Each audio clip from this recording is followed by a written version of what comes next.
Muy, pero muy bienvenidos a nuestro tercer y último capítulo de este ciclo de evangelismo, queridos amigos. Es realmente muy lindo poder estar con ustedes en este grato momento, sobre todo recibiendo a nuestros amigos, a nuestros hermanos. Qué lindo es poder estar con ustedes, acompañándolos por este medio virtual que Dios nos regala, que es YouTube. Hemos estado viendo estos 2 días, ha sido como lo llamamos, un mini ciclo de evangelismo. Fueron 3 días, realmente no nos dio el tiempo para hacer más, queríamos hacer más, pero lo hicimos dentro de nuestros tiempos. Recuerden que es un ministerio de tiempo parcial esto, y dependemos de las oraciones de ustedes y también de las ofrendas de los hermanos que dadivosamente nos acompañan y nos apoyan con este pequeño aporte virtual en la vida espiritual de nosotros, de nuestros amigos y hermanos de iglesia. Y según esas posibilidades que tenemos, hicimos estos 3 programas junto con el de hoy, de acuerdo a lo que disponemos. Gracias al Señor hemos tenido algunos problemas técnicos, como siempre los hay, pero el Señor nos ayudó a hacer toda la programación de manera exitosa. Antes de iniciar el tema de hoy, vamos a orar, vamos a dar inicio a la programación de este día. De paso les mandamos un saludo a cada uno de ustedes porque es el día del Señor, este es el día sábado, y es realmente muy lindo, muy gratificante poder estar compartiendo con nuestros amigos en estos momentos que hay varios que deben o pueden estar pasando por crisis. Así que agradecemos al Señor porque Él nos da un descanso, un solaz en medio de este ajetreo semanal. Vamos a orar y vamos a iniciar con el programita de esta tarde. Querido Padre que moras en el cielo, muchas gracias porque nos regalas la oportunidad de poder estar en tu santo día, en comunión contigo. Gracias, Señor, porque nos permite llegar a nuestros oyentes, a nuestros amigos del otro lado, de una u otra manera. Y te pedimos, Señor Jesús, que el tema de hoy sea de bendición, que podamos, por favor, aprender de este encuentro inolvidable, muy especial que tuvo Cristo con esta persona que vamos a estudiar en este momento. Que tu Espíritu Santo nos acompañe, que Él no nos deje y que todo lo que hablemos sea guiado y orientado por Él. Oramos en el nombre de Jesús.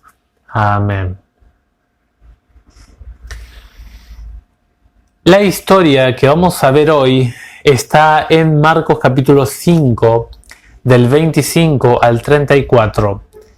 Es interesante que esta historia también hacen referencia a los evangelistas Mateo y Lucas, pero el texto más rico, por así decirlo, el que brinda más detalles, es el libro o la porción evangelística de Marcos. Para entender un poquito el contexto de esta historia, vamos a hablar acerca de qué se habla en Marcos 4 y en Marcos 5. Es interesante que se hablen en estos 2 capítulos 4 aspectos de nuestra vida que Jesús nos enseña cómo Él tiene el dominio, tiene la solución, puede aportarnos la ayuda que nosotros precisamos.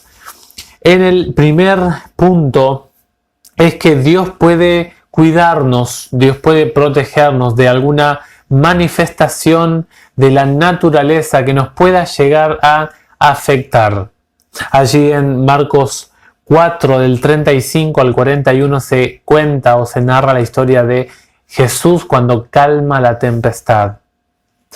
En los versículos 1 al 20 del siguiente capítulo, que sigue a esta historia de la calma de la tempestad, vamos a ver y estudiamos, antes de ayer estudiamos el día ayer viernes estudiamos acerca de el endemoniado gadareno, Y allí nos enseña Cristo que Él tiene el dominio sobre las potestades de las tinieblas.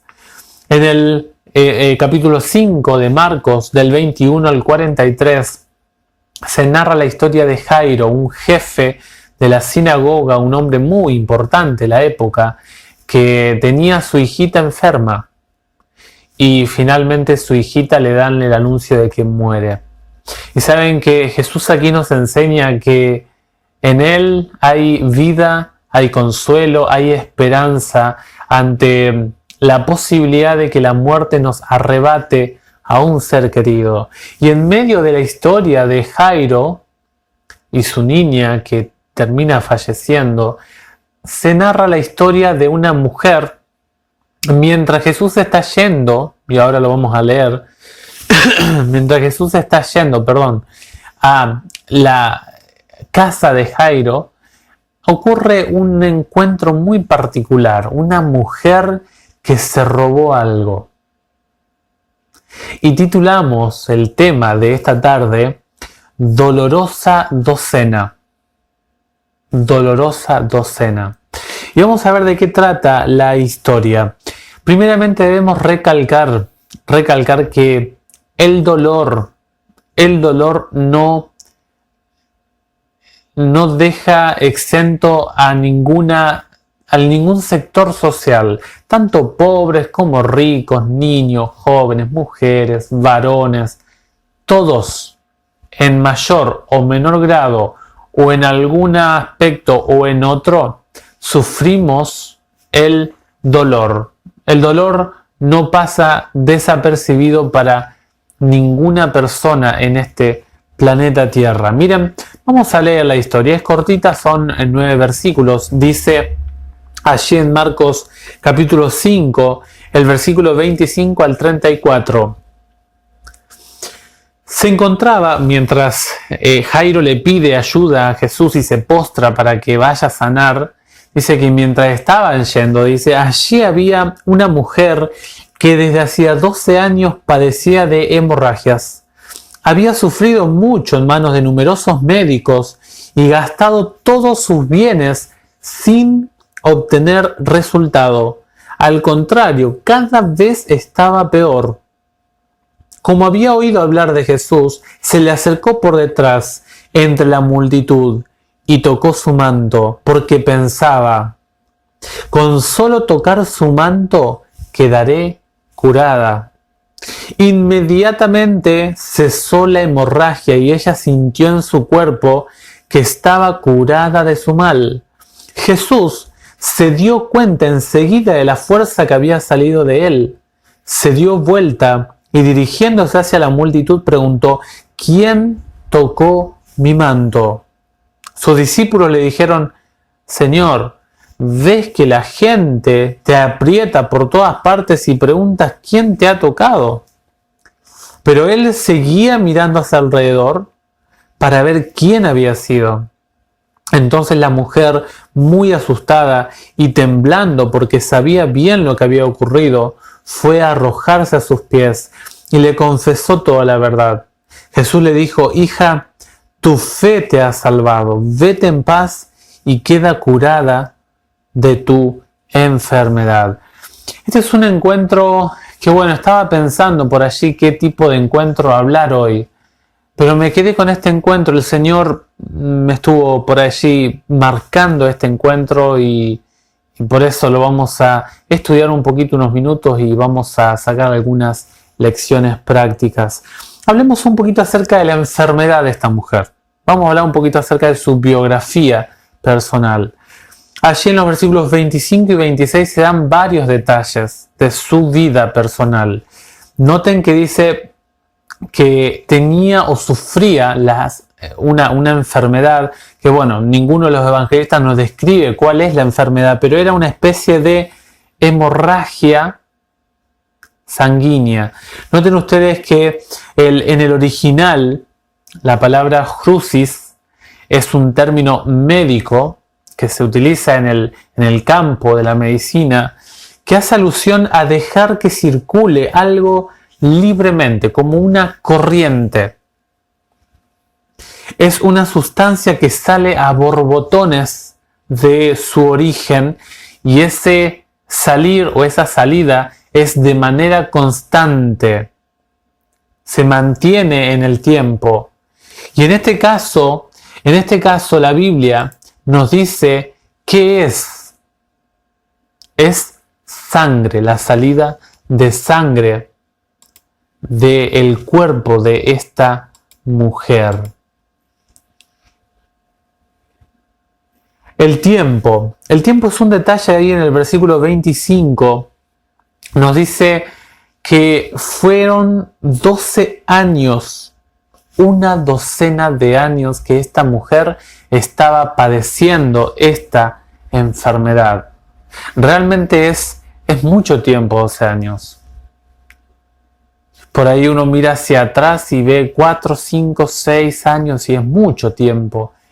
Imagínense una docena de años con esta enfermedad. ¿Y saben qué era interesante? ¿Por qué destaqué este asunto del tiempo? Porque Lucas, en la historia de Jairo, que está un poquito antes y después de esta historia que estamos estudiando, dice que la nena de Jairo tenía 12 años. Allí en Lucas 8:42 lo pueden leer. ¿Por qué destaco esto de la edad? Porque el día que esta mujer empezaba a sufrir esta enfermedad, Jairo era padre. Mientras una persona nacía, la otra comenzaba a sufrir de la enfermedad. Y sus vidas se desarrollaron como cualquier vida, pero se unificaron en la persona de Cristo y en su ministerio. El versículo 26 dice que ella había sufrido mucho. El original, pasjo, el griego, habla de que es una especie de impresiones físicas o sensaciones corporales que sentía esta mujer. Las terminaciones nerviosas sentían un dolor extremo. Y dice que en los médicos ella invirtió todo su dinero, todos sus ahorros en busca de la sanidad. Con el pasar del tiempo, ella se empezó a dar cuenta de su situación y cayó en la cuenta de que su enfermedad era de calidad crónica. Era un problema que lo iba a tener de por vida. Y con la sangre no es de jugar, porque en la sangre están todos los nutrientes para que nuestro cuerpo se mantenga activo. Es más, hay enfermedades autoinmunes que afectan el sistema sanguíneo circulatorio y hay problemas muy serios. Y algunas enfermedades terminan en situaciones de muerte. Y allí nace en el corazón de ella el desánimo, la desesperanza. Y es interesante que la Biblia destaque que cuanto más buscaban los médicos, peor era. Era como que remover allí la zona física, el tratamiento o la medicina que se empleaba en aquel entonces no le daba resultado. Es decir, que ella notó que todo lo que los médicos o todo lo que el cuerpo médico le daba no tenía resultado. Por lo tanto, era una mujer como usted, como yo, que dentro de sus posibilidades invirtió con el anhelo de sanar, de restaurarse físicamente, todo lo que tenía. Invirtió todo lo que disponía. Pero la desesperanza y la resignación tomaron posesión de la situación. Ahora, ¿cómo la veía la sociedad a ella? Ella tenía un aspecto social, un aspecto higiénico, un aspecto físico y mental digno de destacar. Miren, ella físicamente era como una mujer que estaba en los días de su periodo menstrual. Pero no solamente, bueno, con todo lo que conlleva el periodo, aquellos que tenemos hermanas o que tenemos esposas, sabemos lo que conlleva emocionalmente esos días. Y imagínense, y aquí las damas pueden entenderla mucho más a esta mujer, todos los días, durante 12 años, sintiendo esos síntomas. Era difícil de manejar en un día, 2 días, bueno, un mes, pero era difícil manejar cuando pasaban más de una década con esta enfermedad. Mentalmente, ella era una mujer mentalmente derrotada. Mentalmente estaba desestimada, tenía la autoestima por el suelo. Venían pensamientos de desprecio constantemente hacia su vida. Ella tenía tanto de ella misma pensamientos tristes, rebajantes, pero también tenía de otras personas. Es decir, que su intelecto estaba dañado por su problema físico y por ende las relaciones sociales estaban en estado crítico. Es más, socialmente las leyes levíticas que Dios enseñó al pueblo hebreo, todo lo que eran las leyes higiénicas, declaraban a este tipo de persona con este problema inmundas. Inmundas. Y la inmundicia de esta persona cuando tenía este problema duraba 7 días. Pero ella era inmunda 1 día, 2 días, 1 mes, 1 año, 6 años, 10 años, 12 años recibiendo el título de inmunda. Qué tragedia esta vida, ¿no? Pero dice la Biblia que en Marcos 1:28 que la fama de Jesús se extendió por todo Galilea. Y Jesús, uno de los centros de evangelismo más fuertes de Cristo fue en Capernaum. Y esta mujer oyó, dice el versículo 27, oyó hablar del médico divino, un rabí que tenía apóstoles, tenía discípulos, 12 para ser exacto, que andaba ayudando a la gente, era un instructor de la Biblia y la palabra. Y ella, dice el texto 27, que como había oído hablar de Cristo, es decir, o tuvo contacto con algún tipo de enseñanza con Cristo, o asistió a alguno de las reuniones que Jesús convocaba en diferentes lugares geográficos. Pero en ese tipo de anhelo de encontrarse con Cristo no tuvo éxito. Y aquí aparece el concepto de la multitud. La multitud se transformó en un obstáculo para ella, porque ella se sentiría muy mal contarle en público su problema y que Cristo, como otras veces lo hizo allí, por ejemplo en Marcos 10, lo hizo Cristo, le preguntó a la persona, ¿hace cuánto? ¿Qué es lo que pasa? Pero yo creo que si ella hubiera preguntado en voz alta, Jesús hubiera resguardado su intimidad.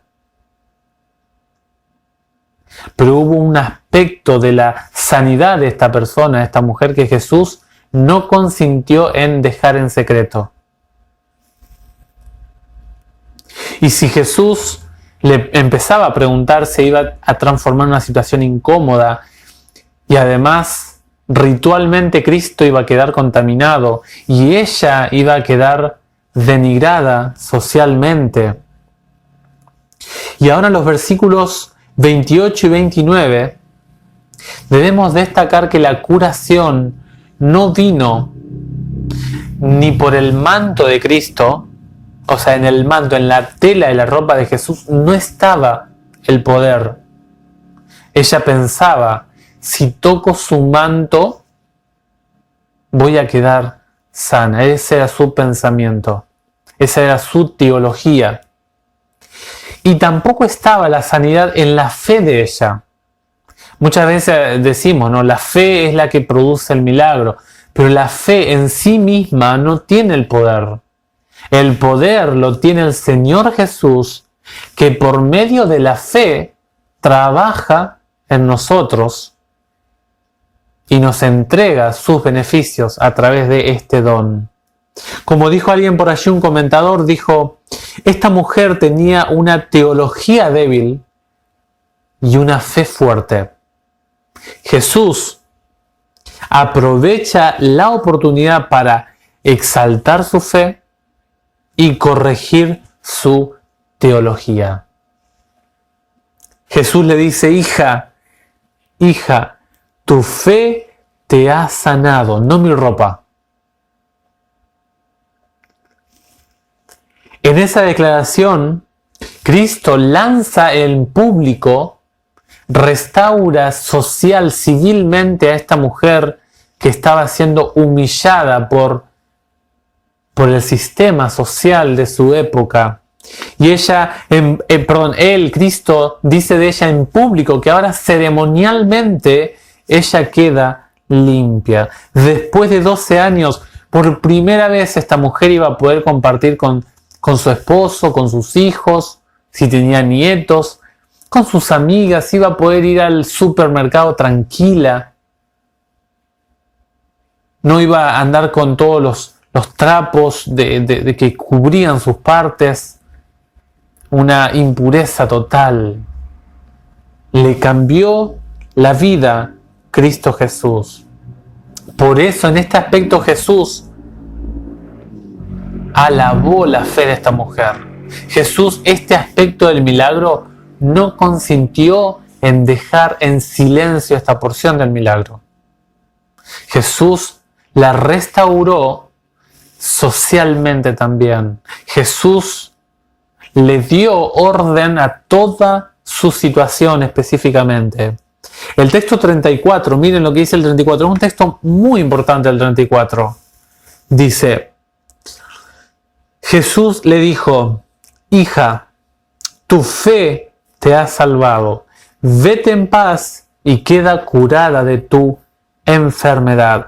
Noten ustedes que Jesús la llama a esta dama, la llama hija.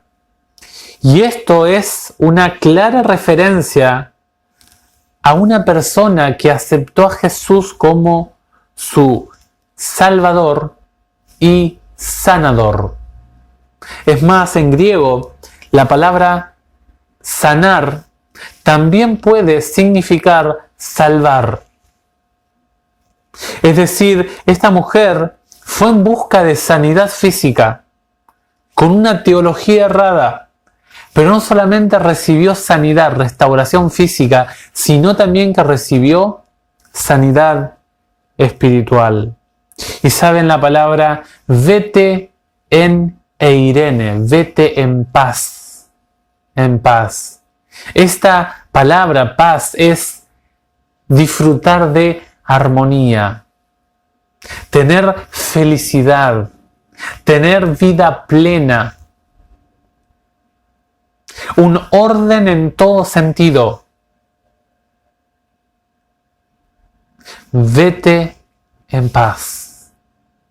Hija, tu fe te ha regalado tu existencia de manera distinta a la que estabas viviendo.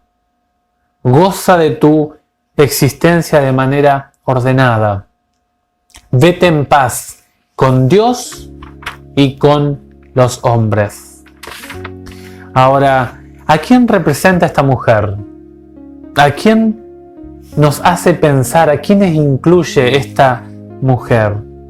En primera instancia, representa a aquellas personas que sufren en silencio. Aquellas personas que este silencioso sufrir repercute en sus vínculos sociales, en sus relaciones, tanto amigos, amigas, esposo, esposa, hijos. Es un dolor oculto, mío, íntimo. Repercute en su estado de ánimo, en su estima, en su aspecto físico. Se siente el desgano, se siente la angustia, el autodesprecio y seguramente nace por allí alguna idea de llegar a la muerte. Incluye inclusive a las personas que no comprenden a Dios, Como esta mujer tenía una teología, un concepto de Dios errado, y que el sufrimiento les produce más aún una distorsión del concepto de la persona de Dios. Este dolor, este sufrimiento, este mal rato que están pasando les produce incertidumbre, prejuicio, y no solamente que le echan fuego a la leña errada de su teología de Dios, sino que le hacen no entender a Dios, cuestionar a Dios y alejarse más aún de Él. A su vez representa también a aquellos que tienen una herida espiritual que sangra, que no pueden recibir curación más que en la persona de Cristo Jesús. Se incluye aquí a los de la multitud. Cuidado si estoy siendo un obstáculo para que alguien sea sano en la persona de Cristo Jesús. Quizá hay alguien que luchó y deseó encontrarse con Cristo, pero la multitud, los diferentes obstáculos no le permitieron llegar hasta Jesús. No sé si usted está en el estado de esta mujer. Creo que la Biblia dice que Dios no nos va a tentar más allá de lo que podamos. O sea, creo que todos los estados en los que el ser humano se encuentra son válidos. Pero si usted se está sintiendo de esta manera, tome como motivación, como ejemplo a esta mujer. Escuchó de Cristo, tomó la iniciativa y luchó contra la multitud. Y finalmente esta mujer nos incluye a todos, porque de alguna u otra manera todos sufrimos. Nadie en este mundo está exento del dolor, inclusive los que son fieles al Señor. Aquellos que tratamos de llevar una vida que le agrade a Dios. También vamos a pasar por momentos difíciles. La única diferencia es que inclusive podemos, y quizá muramos, ¿no? Lleguemos a morir. La única diferencia es que en el momento de dolor, mientras yo estoy vivo, el Señor me acompaña. Y si yo me llego a morir, que es lo peor que puede pasar, hay una esperanza. Y quizá usted ha estado probando con ayuda humana. Ha probado distintas herramientas, ha probado distintos métodos humanos para poder restaurar su vida, pero no encontró sanidad allí. Cuando vamos a Jesús, Él nos regala estas hermosas palabras: Hijo, hija, tu fe te ha salvado. Vete en paz. Te obsequio una vida abundante. Yo he venido para que tengan vida y la tengan en abundancia, en Juan 10:10. Jesús nos habla de tener paz, tranquilidad, aunque mi situación externa esté mal. Pero el Señor me ayuda a superar esa situación externa complicada. Yo deseo de corazón, querido amigo, querida amiga, que no sé en qué estado usted se encuentra, en qué estado usted está. Quizá está en un estado crítico como esta mujer, pero sea que esté más o menos bien o mal, que se impulse, que se motive en la historia de esta mujer. Vaya a Jesús, vaya a Cristo y trate de buscar consuelo en Él. Él cuidará su intimidad, Él no le hará pasar vergüenza, pero Él no va a desaprovechar la oportunidad para que usted sea salvo y sano. Que el Señor les bendiga ricamente. Gracias por acompañarnos en estos 3 días. Gracias por acompañarnos en los reavivados, en los diferentes estudios bíblicos, seminarios. Esto lo hacemos con mucho gusto y con el deseo de que crezcamos en la palabra del Señor. Que el Señor sea con ustedes y nos encontramos en el próximo videíto.